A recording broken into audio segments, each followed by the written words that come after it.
đi nè. Nó không bỏ chỗ một cái. Là tôi nhìn chị Phú Dũng nó. Có thứ nào bỏ tao rồi. Nó tàu.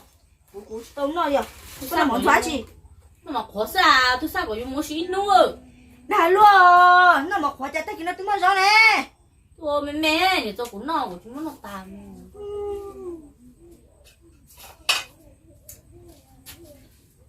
Một cái. Có bộ xuống nhà lấy củ nha.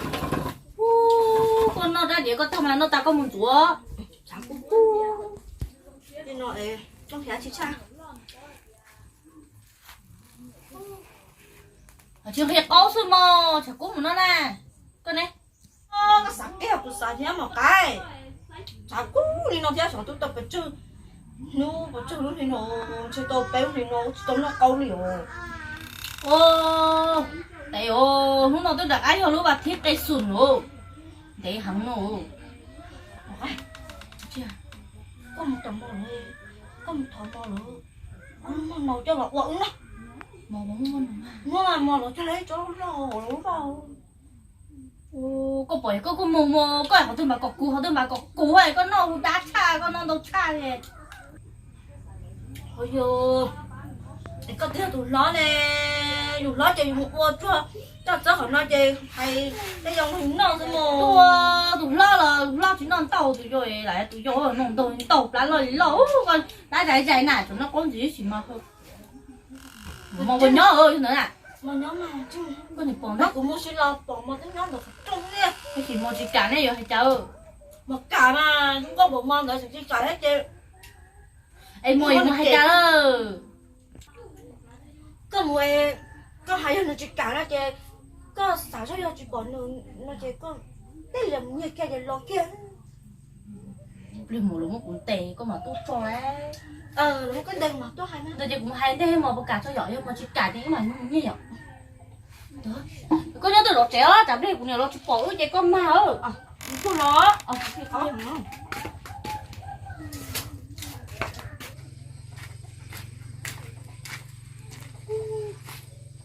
Chị họ mò hai lưỡi em mà bao nhớ nè. Chị mò chị nhớ quá. Nó chẳng được cũ thôi rồi.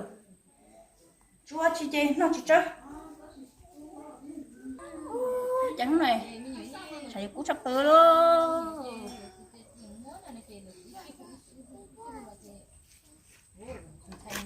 Mò. Có tôi sao một cái. Nó chế là. Chế sao lo chế. Cứ mất chứ nè. Nhưng nó sợ. Ê, một ở đây cậu cũng thích thở nè, ở lúc một nông nó mà. Mình nói giống ngốc thế, chồng mò hết, chồng mê hoa. Ê, một ở đây mò là những nó đi lãnh nó mà. Giờ thì lắm đó, nhớ làm xong cái đó ra mà ngon, mua chỉ trong mò sao? Ê, lãnh nó mà ê. Có nó chỉ chơi thôi, cũng muốn chỉ chơi à. Mất thơm à? Sợ nó lớn nào? Mất cái con đâu? Ê, tao lúc nào là tao lúc có sao thì lo chính rồi bây giờ. Chỉ ngoài. Hình được chơi cũng muốn đem một nào á.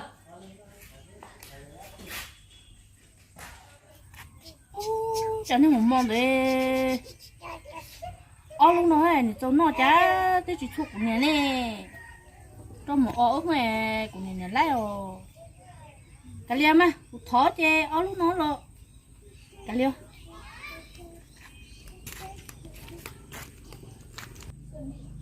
Đằng nha cái rồi thỏ có thỏ mình nấu không á thỏ chỉ chơi ha có gì chỗ luôn đó mình tay nào luôn đó thỏ kia mùi á nó gì lấy nồi để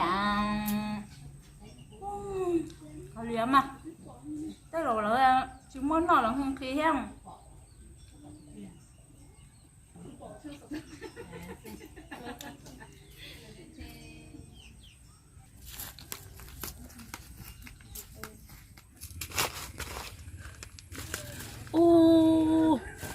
một ông này nó chỉ cho một tuổi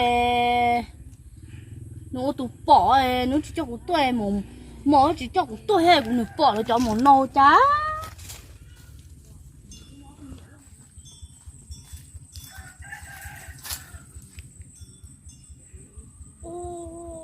có bị số một mò được có ấy nóng nâu à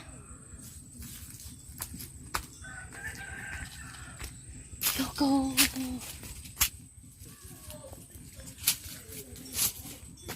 ô tao một mò hết chưa tao một mò nó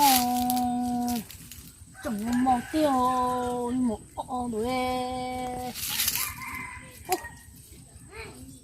ông nó lỏng nha một mò chỉ để chỉ nó sao tao nói đúng nhỉ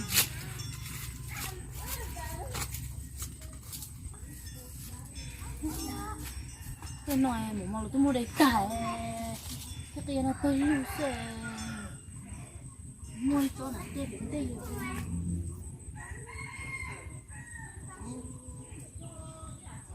rồi mua cho em nữa ná ô chúng sao sao sao luôn nó luôn để sao nghe kia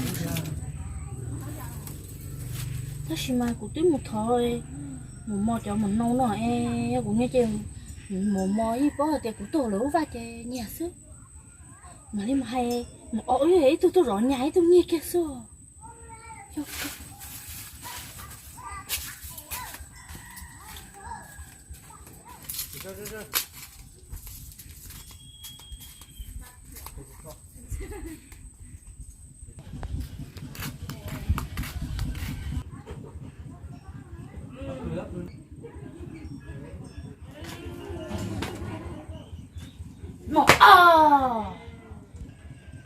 một vậy cái chuyện nói nè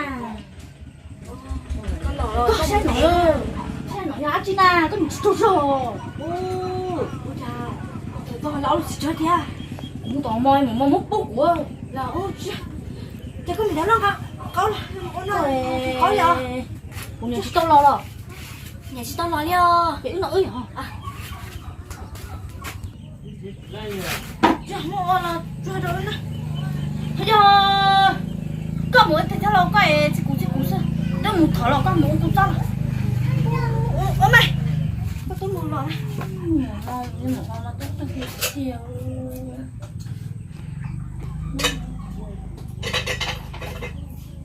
thôi mà có tụi tôi mình đây sao quý cô chả cái nó chỗ nào mà cho nó chia xíu nè có phải nó tạo ra con thì con sao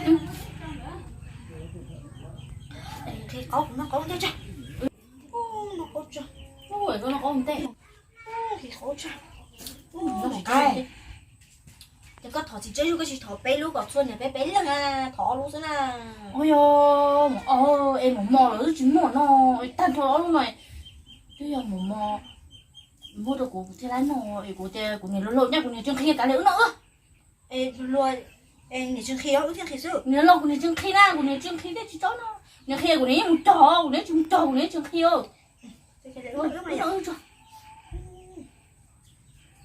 rồi chả mà nó chỉ cháu đó nó có thật ra còn chỉ theo có mà nó chỉ cháu đó theo cái gì mà mấy lúc nào cũng sai sai la cũng xa nó coi nhau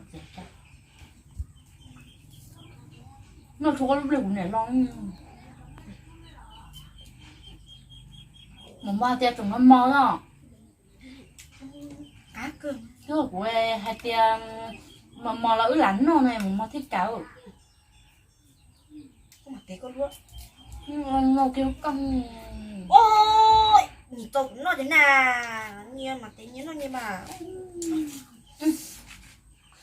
một quái con con kia mà nó sao mà nó có quái con cái nồi của phòng mò lớn mới cho cây mưa cây như kia không có phòng mò lớn mới cho cây nè lâu luôn để nà lâu được mà của tôi luôn nhớ gì của xã kia chả của tôi một hai một mồi bỏ một cái cối thì đã là hai đứa quay một đó ít một đó nhảy một nhiều ấy thế thì chỉ muốn bỏ là tôi chỉ kẹt cái thì chỉ bỏ rồi tao tổ mà chúng ta cũng nói chuyện cái như kia thì cũng là cái là đứa một vô lắm này nó cho có như kia vậy có chuyện nào nó chuyện nào cho em Mới đã giờ là cũng chưa hết à. Hả tao nó nè. Chân rồi. Em một cái. Thấy nó nghe tay nó giống nghe chả đâu. Chờ mà cũng tôi bôi luôn vít thì na. Cô với chị chả ha, chẳng muốn nằm bỏ đây. Chị bỏ ra cũng vít thì chạy ưa là một chạy. Ta chỉ ban đầu mà có nhiều cũng tôi tụi nó bỏ cũng tôi xuống màn lại. Cũng một chạy cũng phải xong rồi một chạy. Cũng đó nhà chạy có nhiều chạy. Thôi tôi mà nên tôi thì cũng tốt hơn rồi nữa. Mà chúng mình tôi chỉ có tôi sinh nhẹ thôi mà. Không đó không? Không đó, chị bỏ theo. Tôi cũng tôi cái đâu là chị có thiệt kia, chị có là thiệt kia. Bây giờ cũng chỉ tôi là có khơi chút chị có lọc kia mà, chị lát tay là mỏ mồ. Tụi tôi có Đã chúa luôn. xong rồi chúng ta thì thì mà tôi là thiệt đó. Có chút rồi. Nó phải một này lọ, mình chỉ bước một.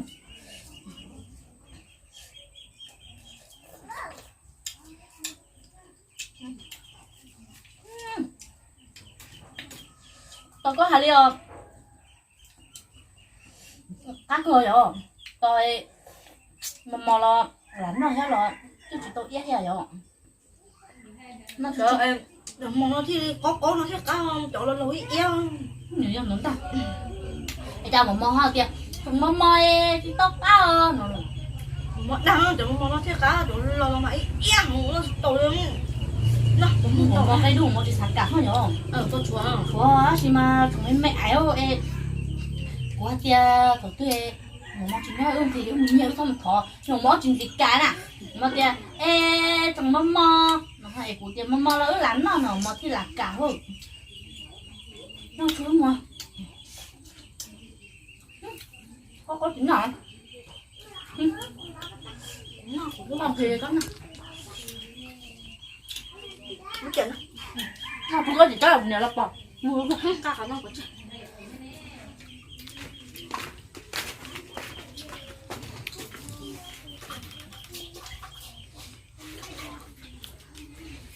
Nó bọc tay đầu tiên.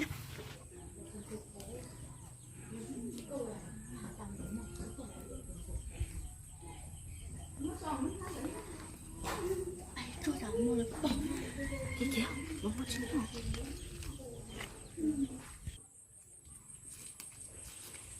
Nhớ có tên này. Nhớ to. Bắt nhớ.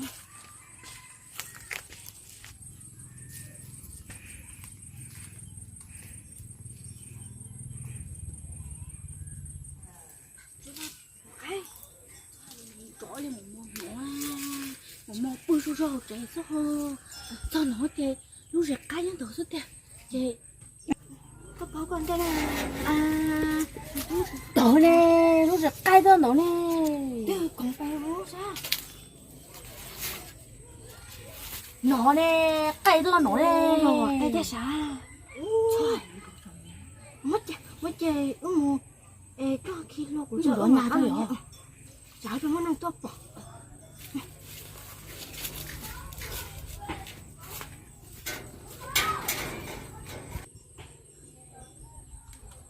Ê, ôi chà nó cố tôi lo khi đâu có cả tao chỉ có múa chỉ muốn tôi lo khi của sát téo chỉ tổ tươi ha để của chỗ tôi luôn nó cho nó chỉ có khía lắm đáp đi một món tôm để tôi chỉ mà muốn nó nặng quá bây giờ thì tôi lo chỉ cho chỉ có chú chụp lá thôi chỉ lo kia thôi mà chú có bao giờ chỉ một lô nào trong lô nó chủ yếu nghe của người tôi xả phai tổ là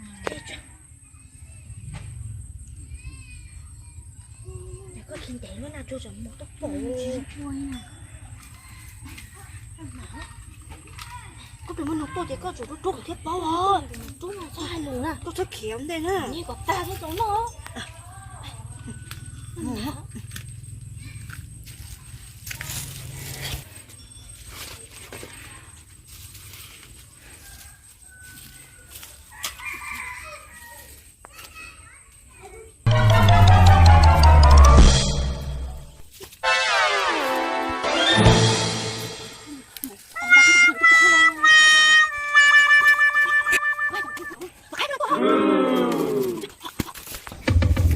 Okay. Yeah. ôi trời nó cái đồng luôn cho ma cái được luôn mà ôi trời cái tôi khé này thế thế nào cái tôi chú của cô khía nó nè Chú lo cũng lo nè. cho na dùng tụt của khơi xí na ấy có như bộ tôi lấy nó vô nữa nè Nhìn lại hả? Lại cho một cho vào đó. Ê chiếu mà nó to. cho na dùng tụt của đến tụt đến tụt thế này có chỉ khía của cha thì chẳng muốn tôi thế này có số bảo này của chỉ khía hết đâu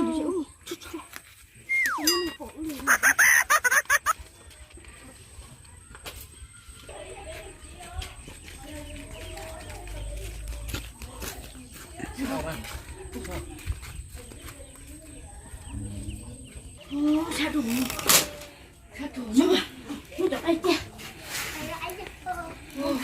có mấy đàn trâu rồi đó kìa có một cái này tiền mà ôi ôi Đồ một cái. Con nói.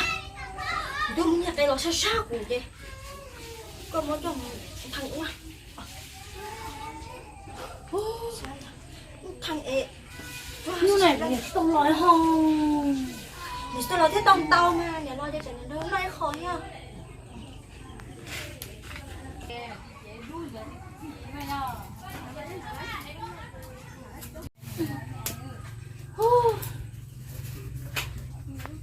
tao muốn nó tao chỉ bên nó chè bỏ chỉ tao một giờ lúc nào tao la đồ mò nữa tao tê nữa mà nó trôi cả cái gì người nó chè của người nó chè lấy ở một tao một Tao chê. Muốn thằng kia ký kiếm là sao hai cũng xích sát của. Rồi nó rồi à sao rồi hả cũng hay là sao cũng hay là cô họ là mà cũng hay là sao tua hay tội nhỏ nhỏ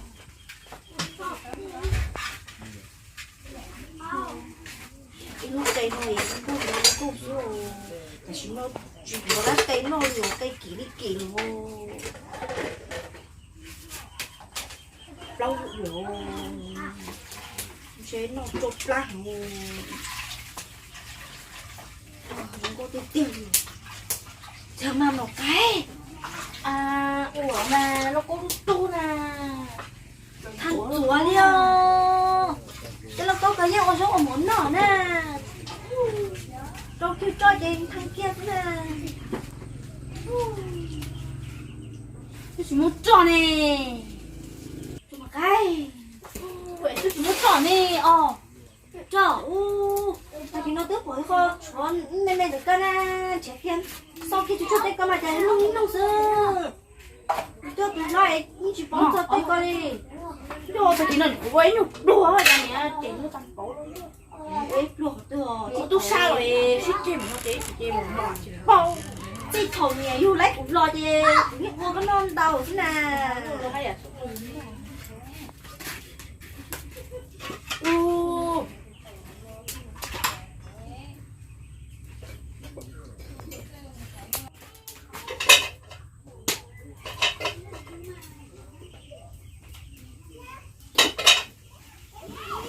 nó cái là ai chúng nó có cái gì hả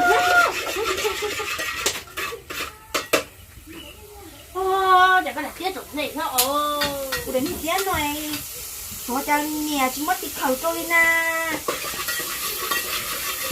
không biết khi nào ở trong cái con thì cao rồi trong cái con nó cũng có một nhá ya cho sang cái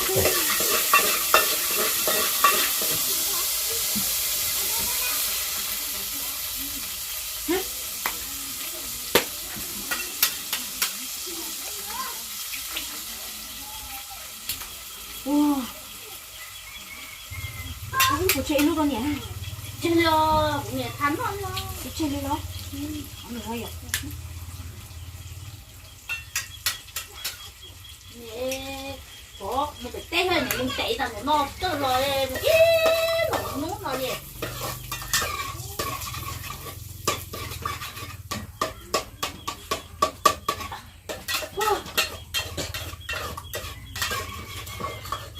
Thì có đòn mà đồ cũng như vậy nè đấy nhưng vụ thủ của nhà tí đây nhà chị đó không được có啥ôi sao hay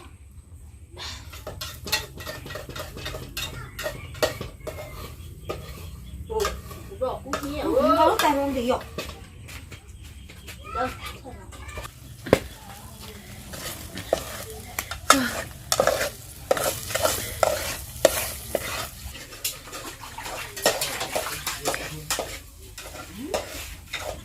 tôi lấy một cái chứ là xin nó chú tôi xin nó đó con này cho tay vậy kia anh được lo té chuyện nó mỏng trầu chứ không mỏng rồi chưa kia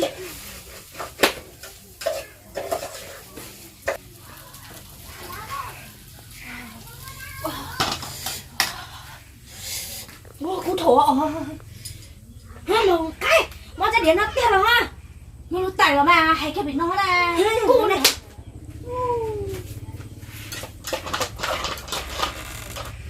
thôi đúng rồi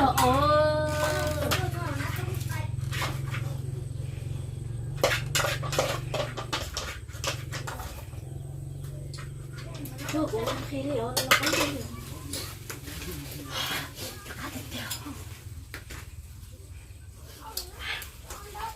chắc yếu chỉ chết không của nhà liêu mà mà không đã tiêu đúng là tụi ra lò sẽ làm có chẳng hay cá hù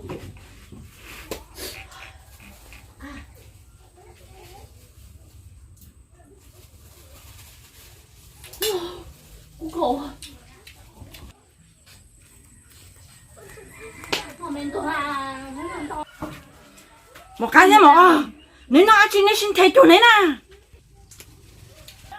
thôi là mà có nông tàu thổ nông tàu thổ này không cái mỏ có lò nhỉ nó mà ui cha này mà lại đánh nó làm cái mỏ hay là muốn nhớ rồi hả nếu như muốn nhiều mua cả cái này có bún này này có nó chín nhiều cái trên như này nhỉ ồ thôi nó có nó này nè có một tờ tay lọc sản sát có chơi đi lọ tí thôi một cái lọc to có nhiều nếu có nó đến đó có hai luôn tàu rồi nó đến nào trong mà con tàu luôn à nó chút tua có thể nó tay tàu tôi lọc à thì nó to không à không ơi rồi nếu một thế nào nhà mà của cái cái nhỏ thì chính cho cô cha té nhỏ của là cả chặt có chặt có thôi có chặt chặt thì tôi ở luôn nhảy rồi nè thế đừng có chạm mà thôi có một chặt tê ơi nó trên nó chân nè nó cơ à nhưng mà tôi không khi nó hay luôn to con nó to tôi lọc mà sao có tụi mình phải cái cây rồi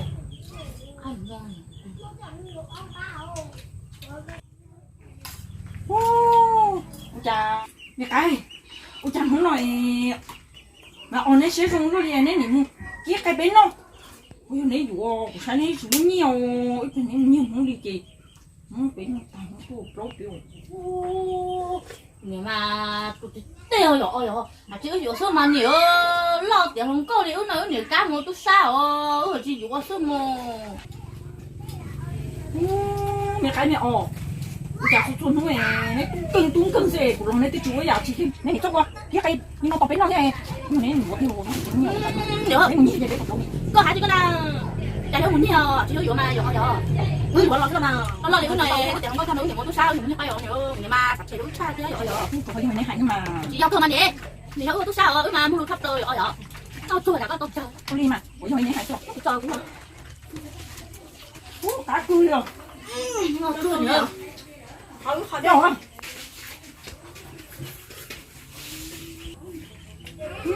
cá cươi ngon nhỉ có chín nào chụp lá mấy cái một năm mà tụi mình ăn ấy mà này tên băm hoa to cũ trong hoa này tôi chỉ có nó liền hoa nó chả đúng có liền hoa nó này sống quá lần xe hai chả có tàu vỏ theo chả này chả chơi sống chỉ tiếc tua sống quá ôn chạy ôn hoa hết đấy rồi chị mà nhớ là chị chỉ mà nó thằng bố này chị chỉ ở cháu cứ chị sống qua đấy sống chỉ tên này mà thích tàu vỏ quá chị ở chị chỉ xuống đi mà nó chính nó chơi vẫn chơi của chị cháu à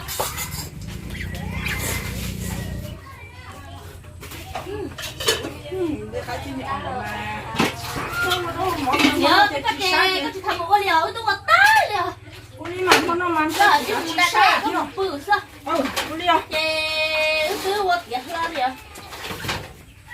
뭐 떠올 있다 그래요?